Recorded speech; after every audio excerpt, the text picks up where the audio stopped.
स्वागत है आप सभी लोगों का आज की हमारी इस क्लास में।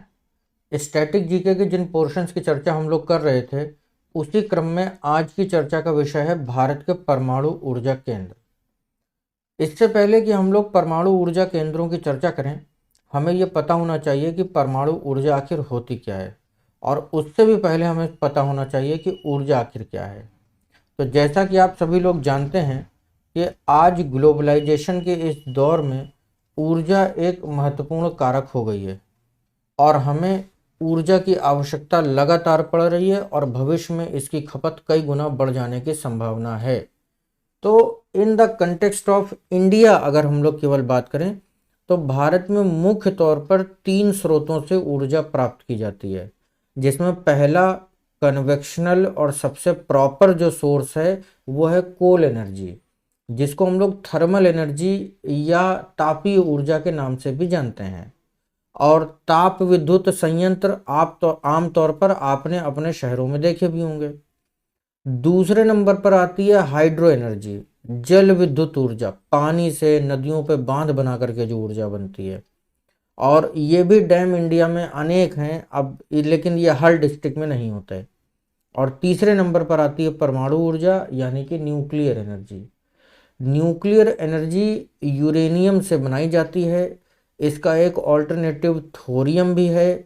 डिटेल्ड लेक्चर इसका कभी और लेंगे कि ये न्यूक्लियर एनर्जी क्या होती है और इन फ्यूचर इसकी इम्पोर्टेंस क्या है। फिलहाल इंडिया के कंटेक्स्ट में आपको पता होना चाहिए कि भारत में न्यूक्लियर एनर्जी के जो जनक हैं, परमाणु ऊर्जा के जो जनक हैं, वो डॉक्टर भाभा हैं, डॉक्टर होमी जहांगीर भाभा हैं।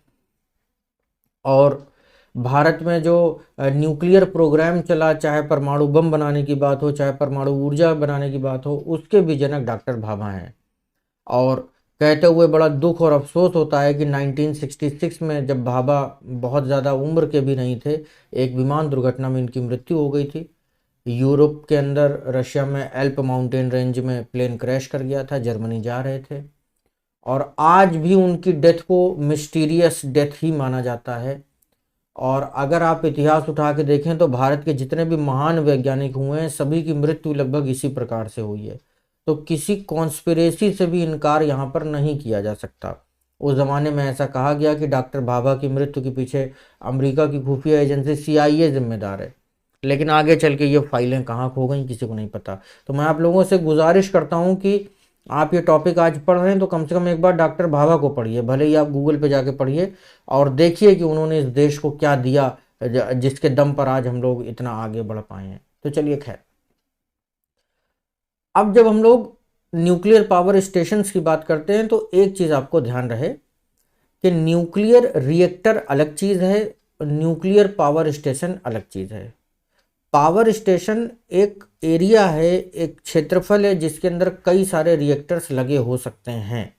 तो न्यूक्लियर रिएक्टर हमारे देश में टोटल इसमें 25 हैं, लेकिन station are not 25, station are only 7। तो इसी क्रम में जो पहला आपको पढ़ना है वो है तारापुर परमाणु ऊर्जा केंद्र, तारापुर न्यूक्लियर एनर्जी सेंटर, ये महाराष्ट्र के अंदर है। तारापुर ट्रॉम्बे आप लोगों ने सुन रखा होगा, तो इसलिए इसका नाम याद रखिए। आमतौर पर पूछे जाने वाला प्रश्न जो है वो यही है कि तारापुर परमाणु ऊर्जा केंद्र कहाँ पर स्थित है। तो ये हो गया आपका महाराष्ट्र के अंदर स्थित। क्वेश्चन नंबर 2 इसी तारापुर से पूछा जाता है कि तारापुर परमाणु ऊर्जा केंद्र की स्थापना कब हुई थी, इस्टेब्लिशमेंट। अब जैसा कि मैंने आपको बताया कि डॉक्टर भाभा ने इंडिया में न्यूक्लियर प्रोग्राम को स्टार्ट करवा दिया था और 66 में उनकी डेथ हो गई थी, तो 69 में देखिए तारापुर की स्थापना यहाँ पर हुई थी, उनकी डेथ के 3 साल बाद, याद रहे। और भारत में परमाणु ऊर्जा आयोग की स्थापना जो हुई थी वो 1948 में हुई थी। और ये एक बहुत इंपॉर्टेंट क्वेश्चन है। आमतौर पर ये जो परमाणु ऊर्जा आयोग है इसे आप लोग बार्क के नाम से जानते हैं। आज के ज़माने में आप इसे बार्क के नाम से जानते हैं, भाभा एटॉमिक रिसर्च सेंटर के नाम से आप इसे जानते हैं। कहाँ पर है? मुंबई में है। तो ये चीज़ याद रखिएगा, बार्क मुंबई के अंदर है। और परमाणु ऊर्जा आयोग के पहले अध्यक्ष कौन होंगे? तो निश्चित तौर पर one and only doctor Homi Jahangir Bhabha. कब से कब तक? 1948 से लेकर के 1966 तक। अब इस कहानी को एक बार आप एक सूत्र में पिरो लीजिए। कैसे? डॉक्टर होमी जहांगीर भाभा भारत में परमाणु कार्यक्रम के जनक हैं। 1948 में जब पहली बार परमाणु ऊर्जा आयोग की स्थापना हुई, तब डॉक्टर भाभा ने इसका कार्यकाल संभाला 1948 में, और अपनी मृत्यु तक 66 तक इस पद पर रहे।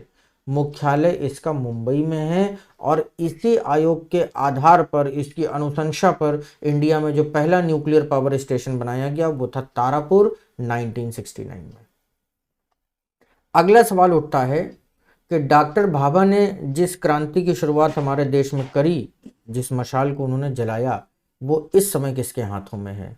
तो परमाणु ऊर्जा आयोग के वर्तमान अध्यक्ष कौन हैं? तो कमलेश नीलकंठ व्यास। 2018 से ये इस पद पर हैं, और KN व्यास करके आपको किताबों में लिखा मिलेगा। पूरा नाम इनका कमलेश नीलकंठ व्यास है, ध्यान रखिएगा। इसके बाद अगला प्रश्न आता है जैतापुर। तारापुर के बाद है जैतापुर परमाणु ऊर्जा केंद्र। तो ये भी महाराष्ट्र में है, रत्नागिरी महाराष्ट्र में है। रत्नागिरी एक पहाड़ी एरिया है, इंटीरियर है। वहां पर किसी भी प्रकार का न्यूक्लियर डिजास्टर हो जाएगा तो वो एरिया केपेबल है। शायद यही रीजन था कि वहां पर लगाया गया। तो जैतापुर याद रखिएगा। इसके बाद राजस्थान का एकमात्र न्यूक्लियर पावर स्टेशन आता है रावतपुर परमाणु ऊर्जा केंद्र। तो रावत भाटा ये राजस्थान के अंदर हो गया, ये इंपॉर्टेंट है, याद रखिएगा। रावत भाटा परमाणु ऊर्जा केंद्र चित्तौड़गढ़ में है, राजस्थान में है। चित्तौड़गढ़ राजस्थान का इंटीरियर है, और इसे कनाडा की मदद से स्थापित किया गया था। ध्यान रहे, कनाडा, रावत भाटा कनाडा। अगला सवाल जो है वो है ककरापारा।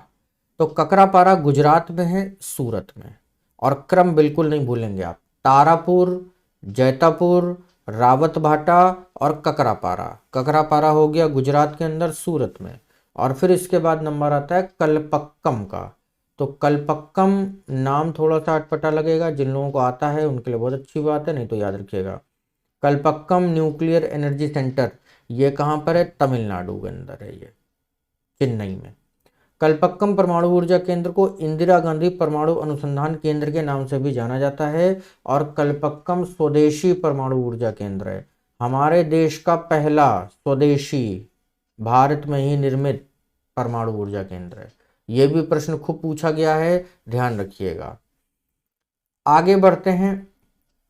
तो अगला मेरा फेवरेट और सबसे ज्यादा इंपॉर्टेंट आ चुका है कुंडकुलम। रशिया के सहयोग से तैयार किया गया कुंडकुलम न्यूक्लियर एनर्जी सेंटर, यह भी तमिलनाडु में है, चेन्नई में ही है। और कुंडकुलम परमाणु ऊर्जा संयंत्र की स्थापना रूस के सहायता से हुई है। व्लादिमीर पुतिन और नरेंद्र मोदी, इन दोनों बड़े नेताओं की मित्रता का परिणाम है कुंडकुलम। देश का 21वां और विश्व का 22वां परमाणु ऊर्जा संयंत्र। अब देखिए रिएक्टर आ गया ये, ठीक है। तो रिएक्टर कुंडकुलम में स्थापित किया गया है। साथ ही साथ आप ये भी ध्यान रखिएगा कि कुंडकुलम न्यूक्लियर पावर स्टेशन जो है ये काफ़ी बड़ा है। इतना बड़ा कि एशिया का सबसे बड़ा न्यूक्लियर पावर स्टेशन है, और वर्ल्ड का दूसरा सबसे बड़ा न्यूक्लियर पावर स्टेशन है। समुद्र के किनारे पर बना हुआ है, और ये एंटी अर्थक्वेक, एंटी सुनामी है। अगर सुनामी भी कभी आ जाती है तो इसकी दीवारें नहीं गिरेंगी, इतना मजबूती के साथ बनाया गया है। ज़्यादातर हिस्सा इसका स्वदेशी है, लेकिन इसमें काफ़ी सारी सहायता रशिया से भी ली गई है। और इस कुंडकुलम न्यूक्लियर पावर स्टेशन के अंतर्गत टोटल 6 रिएक्टर लगे हुए हैं। आज जब मैं ये वीडियो रिकॉर्ड कर रहा हूँ तो आज तक 2 चालू भी हो चुके हैं, 4 चालू होने बाकी हैं। अगला प्रश्न है नरोरा। तो उत्तर प्रदेश का एकलौता नरोरा, ये मेरठ के पास है नरोरा जगह। तो ये यूपी का एकलौता न्यूक्लियर पावर स्टेशन हो गया, और गंगा नदी के तट पर है। देखिए पानी की अवेलेबिलिटी बहुत ज़रूरी है, जहाँ कहीं भी परमाणु ऊर्जा बनेगी वाटर अवेलेबिलिटी चाहिए हमको। इसके बाद आगे बढ़ते हैं। तो कैगा, कैगा परमाणु ऊर्जा केंद्र है कर्नाटक में। के से याद रख सकते हैं आप, के फॉर कैगा, के फॉर कर्नाटक। और कैगा परमाणु ऊर्जा केंद्र भारत का 20वां परमाणु रिएक्टर यहाँ पर स्थापित किया गया था, और ये काली नदी के तट पर है। काली नदी भारत के साथ किस दूसरे देश की सीमा का निर्धारण करती है? ज्योग्राफी वाले बच्चे तुरंत कमेंट कर देंगे। साथ ही साथ मेरठ को पौराणिक मान्यताओं में क्या कहा जाता है? मेरठ से भारतीय इतिहास की कौन सी घटना जुड़ी हुई है? ज्योग्राफी वाले बच्चे कमेंट कर देंगे।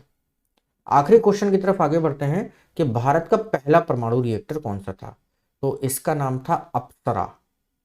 सबसे इंपॉर्टेंट क्वेश्चन यही है क्योंकि बिगिनिंग आपसे हमेशा पूछी जाती है। अप्सरा देश का पहला परमाणु रिएक्टर था जिसका निर्माण भाभा एटॉमिक रिसर्च सेंटर में 1956 में किया गया था। ईयर भी याद रखिएगा, अप्सरा 1956। इसका उद्घाटन 1957 में तत्कालीन प्रधानमंत्री पंडित जवाहरलाल नेहरू ने किया था। और जवाहरलाल नेहरू का ये गिफ्ट भी आप कह सकते हैं कि न्यूक्लियर एनर्जी जो हमारे देश में शुरू हुई है वो पंडित नेहरू का गिफ्ट थी। रिएक्टर अप्सरा के लिए परमाणु ईंधन की आपूर्ति ब्रिटेन के द्वारा एक समझौते के तहत की गई थी। और भारत का दूसरा परमाणु रिएक्टर साइरस था जिसे कनाडा के सहयोग से विकसित किया गया था और यह 1966 में संचालित हुआ था।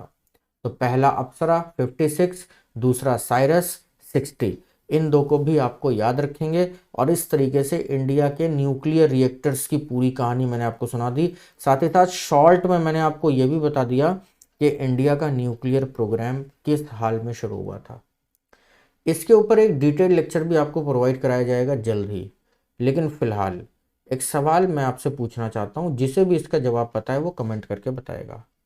इतने सारे न्यूक्लियर रिएक्टर्स होने के बावजूद आज हमारे देश में ज़्यादातर बिजली थर्मल एनर्जी से ही क्यों बनाई जाती है? Question number 1। And question number 2, total energy production जो इंडिया में हो रहा है उसका कितना परसेंट न्यूक्लियर एनर्जी से किया जाता है? फटाफट कमेंट करिए, बने रहिए मेरे साथ। जल्द ही स्टैटिक जीके के दूसरे लेक्चर में फिर से मुलाकात होगी। Till then take care, tata bye.